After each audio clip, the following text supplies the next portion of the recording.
কখনো কখনো রাসূলুল্লাহ সাল্লাল্লাহু আলাইহি ওয়াসাল্লাম খাবার না পাওয়া জনিত কারণে তিনি কয়েক রাত তিনি একাধারে রোজা রাখতেন।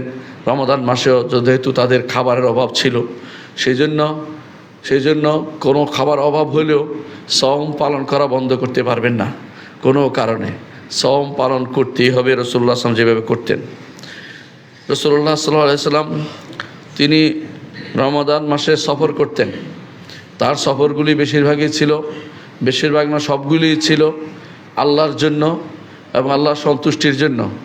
কোনোটা ছিল যুদ্ধের জন্য, কোনোটা ছিল হজের জন্য, কোনোটা উমরার জন্য। এই সফরগুলি রাসূলুল্লাহ সাল্লাল্লাহু আলাইহি ওয়াসাল্লাম তিনি একদিকে কখনো সওম পালন করেছেন, কখনো তিনি ইফতারও করেছেন, অর্থাৎ কখনো রোজা ভাঙছেন, কখন রোজা তিনি রেখেছেন। সুতরাং যার যেটা সুবিধা হয় সেটা আপনিও করতে পারবেন।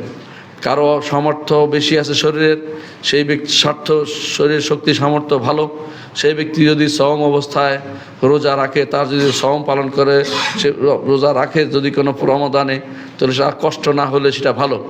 আর কষ্ট হলে তিনি ভাঙতে পারবেন, পরবর্তীতে সেটা পূরণ করতে হবে তাকে।